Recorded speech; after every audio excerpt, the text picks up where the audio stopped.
à tous, bienvenue sur Turbine Podcast. Aujourd'hui on se retrouve pour le 4e podcast de la Turbine sur un sujet un petit peu différent puisque nous ne sommes pas sur un sujet digital, mais on se retrouve aujourd'hui sur un sujet entrepreneuriat et plus particulièrement sur un sujet entrepreneuriat au féminin.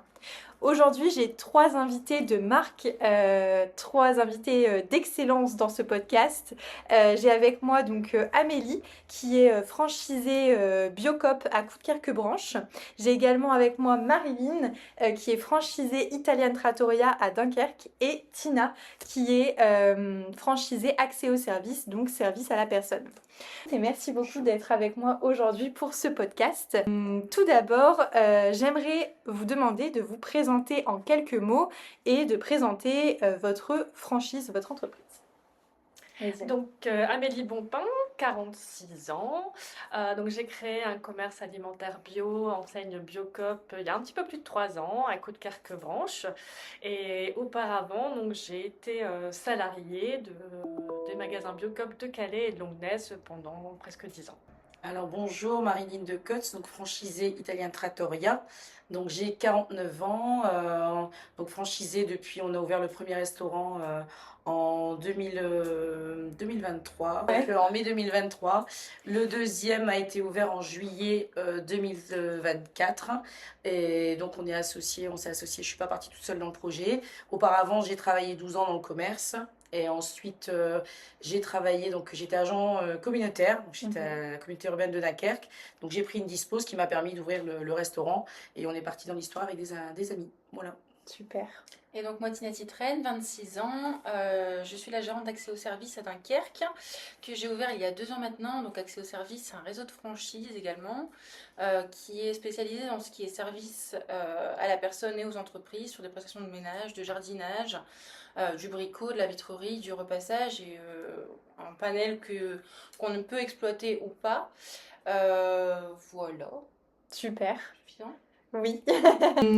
Pourquoi décider d'entreprendre en franchise et pas de lancer votre propre concept?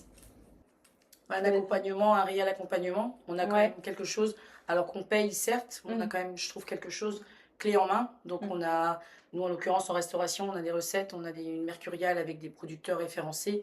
C'est quand même beaucoup plus simple. Moi je viens pas du métier, donc on a tout ce qui est accompagnement, formation.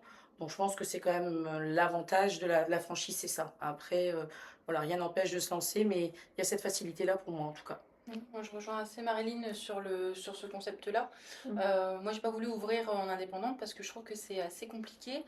Puis, comme je disais, j'avais 26 ans, donc voilà, on n'a pas tous les tenants et les aboutissants que la franchise nous apporte, avec de la documentation, des aspects légaux aussi qui sont importants pour le coup. Donc, non, pour le coup, c'est vraiment c'est important d'ouvrir en franchise ou pas d'ailleurs, mais. Oui. Mais ça peut être un bon soutien en tout cas. En effet, ça coûte de l'argent, mais c'est de l'argent plutôt bien investi. Ça permet d'avoir un cadre finalement C'est ça. pour se lancer. Un cadre, des supports aussi, que ce soit logistique, des supports de communication. Moi, je sais par exemple, la communication, c'est pas du tout mon domaine, je crois que. Donc, ça peut être bien d'être aidé de ce côté-là, quoi. Ouais. De pouvoir se benchmarker aussi, d'avoir un petit peu des chiffres, des indicateurs de référence par rapport à des gérants, collègues. Voilà. Et puis aussi un petit peu un effet de groupe. Je sais qu'on se rencontre justement assez régulièrement avec les gérants qui sont proches, et puis bah voilà, pour échanger un petit peu sur ce qui va bien, sur ce qui va moins bien, et puis voilà, on se sent un petit peu moins seul, on va dire ça. Ok. Ouais, non, c'est vrai. Il y a aussi l'image de la marque, entre guillemets, qui est déjà existante. Donc Oui. effectivement, comme tu pouvais le dire, Amélie, pour la communication, ça permet aussi de...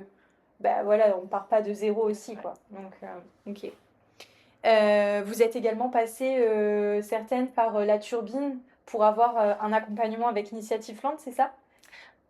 Oui, tout à fait. Qu'est-ce que cette structure a pu vous apporter Bah, ça nous apporte des clés pour le démarrage, Ouais. les points d'attention sur lesquels il faut porter un intérêt particulier.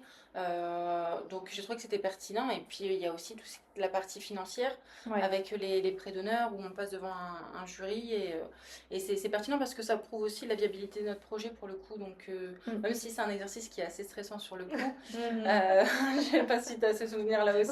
Oui, tout à fait. Mais pour le coup, c'est percutant. Et puis, on est face à des gens qui ont vu passer pas mal de monde. Ouais. Et donc, ils vont savoir nous dire là, c'est très bien, là, c'est moins bien, là, il faudra retravailler. Et donc, c'est percutant pour la suite, quoi. Ok. Ouais, et puis c'est aussi des fois des personnes qui n'ont pas la connaissance du métier vraiment qu'on peut exercer, mais justement d'avoir un retour d'un œil complètement externe, complètement neuf, Ouais. bah, c'est intéressant aussi de se poser, de se confronter à ces problématiques, quoi. Et j'aimerais aussi vous demander quelles sont les qualités requises, entre guillemets, pour se lancer dans une franchise. Parce qu'évidemment, c'est pas enfin, c'est un profil quand même un peu particulier, c'est pas du salariat, donc on prend quand même des risques. Alors voilà, quelles qualités vous pensez sont nécessaires pour ce type d'activité? Je dirais avoir la tête sur les épaules, avoir une certaine confiance en soi, je pense, Ouais. parce que Ouais. c'est- et puis savoir gérer un peu de stress quand ça. même, c'est quand même bah voilà, une responsabilité à porter. Alors moi voilà, j'ai entrepris enfin, seule. Quand il y a des coups un petit peu plus bas, on se dit mince, j'ai emmené où ma famille, quoi. Ouais. C'est bien se Voilà. préparer, ouais, aussi, bien se préparer, bien s'entourer, prendre les bonnes décisions avec les bonnes personnes, je pense. Bien se renseigner avant, juridiquement parlant, quand on est marié, si on est marié, Ouais, sur le régime de la communauté, sur le régime de séparation de biens, enfin, c'est des choses un peu techniques, mais après, il faut bien se renseigner pour pas justement emmener la famille dans une situation compliquée. Moi, j'ai la chance, on est parti à 4 dans le projet, donc je suis pas toute seule, c'est quand même plus simple aussi. Bon, après, il faut gérer les salariés et tout ça, donc je pense qu'il faut une certaine polyvalence aussi. Ok. Parce qu'on peut aussi bien se retrouver à nettoyer, à faire de. Ben voilà, on est dans le management on va pas aller trop loin, mais dans le management par l'accompagnement. Donc, faut montrer, il faut savoir faire, il faut montrer qu'on sait faire, je pense aussi. Donc, voilà, faut pas se dire on y va sans se salir les mains. Il faut y aller, quoi. Il faut se donner, je pense, à fond et se donner les moyens de réussir, je pense. Ouais, et puis oui, comme on disait, une grande polyvalence. Parce C'est que, ça. moi, par exemple, j'étais salariée, j'étais responsable de magasin, je faisais un petit peu ce métier, mais voilà, il y avait toute la partie compta, la partie juridique. Enfin, c'est des choses Oui. qu'on fait pas Qu'on n'est tous pas les forcément. jours, ça. Oui, Donc bien voilà, il faut élargir ses compétences et enfin, assez vite s'adapter, prendre les bonnes décisions. Ouais. Et pas penser qu'on sera dans notre tour d'ivoire à diriger sans mettre tout le monde dans le Exactement. cambouis parce que c'est C'est pas ça. le cas. Il y a des coups durs et puis la persévérance, pour le coup, je pense que c'est aussi la clé. Et puis C'est ça. savoir faire un pas de côté de temps en temps pour observer un petit peu les situations qui peuvent être compliquées pour pas que ça nous atteigne de trop non plus. Donc, Ok. Et est-ce que vous avez été confronté peut-être parfois à des préjugés à entreprendre en tant que femme ou alors pas du tout, vous n'avez pas rencontré ce type de situation?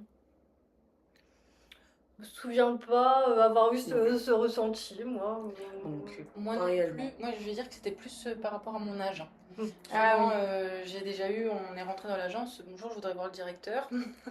Là, c'est déjà arrivé où on m'a confondu avec une alternante. Donc, Ouais. mais en fonction de mon âge, pour le coup, pas parce que Ouais. j'étais une femme, mais plutôt parce que j'étais jeune. D'accord. Peut-être plus par rapport à. Moi, j'ai 2 enfants à la maison, bon, un grand et une plus petite. À me dire, mais t'as pas peur, enfin, c'est quand même osé, tu vas moins t'occuper de tes enfants. Donc, on a un petit peu cette. Je peux dire la casquette de mauvaise maman, Ouais. mais quand on entreprend, il faut gérer quand même le. Bon, il y a le mari à la maison, mais il y a quand même des choses à gérer. Il faut être maman, il faut être femme, Voilà, il y a beaucoup de casquettes à endosser. Et ce côté-là, moi, je l'ai peut-être ressenti, pas souvent, mais 2, 3 petits, je vais pas dire des pics, mais petites choses en disant, bah voilà, tu vas être moins là pour tes enfants. Ouais, Mais bon, oui, c'est la vie, et en même temps, les enfants, après, ils suivent, ils se mettent dans le rythme, et puis bien sûr. voilà, après, ça se passe bien, mais peut-être juste à ce niveau-là, mais sinon, non, pas Il faut être présente sur tous les fronts en fait. Ouais, c'est ça. Avec C'est la ça. charge mentale qui suit, du coup. Exactement, ouais, on n'en parle pas assez, tout à fait. Et pour finir, un conseil à donner à nos auditeurs pour se lancer en tant qu'entrepreneur? Je Un vous prends de conseil. court. Persévérer, y croire, et puis oui, Ouais. quand on a envie, quand on sait ce C'est qu'on ça. veut faire, je pense que il y a moyen d'y arriver, hein, puisqu'il y a plein, enfin voilà, il y a plein de structures pour aider, il y a plein de façons d'être accompagné et d'avancer vers ce qu'on veut. Et faire un projet qu'on aime, je dirais. J'allais dire la même chose. Aimer C'est vraiment important. ce dans quoi on va se lancer. Ça, je pense que si on n'est pas d'accord, qu'on n'aime pas, Ouais, on sait que ça n'ira pas. complètement. Moi, je m'éclate tous les jours dans ce que je fais. Je suis ravie. Pourtant, j'étais agent communautaire, donc c'est vrai qu'il y avait. Je suis pas, là, on est ouvert 7 jours sur 7, on est dans des horaires continus. On n'est pas du tout dans la même chose, mais j'adore. J'adore et je pense que vraiment, ça, c'est la clé d'aimer ce qu'on fait. Sinon, il ne faut pas y aller. Si on n'est pas sûr, il ne faut pas y aller. Voilà, il faut vraiment réfléchir. Ah bah complètement. Ouais. En fait. Super. Alors, on va se quitter sur ces belles paroles. Et bien, je vous remercie d'avoir été présente avec moi aujourd'hui. Et puis maintenant, Merci. direction l'Afterwork spécial franchise. C'est ça. À bientôt. Merci, à bientôt.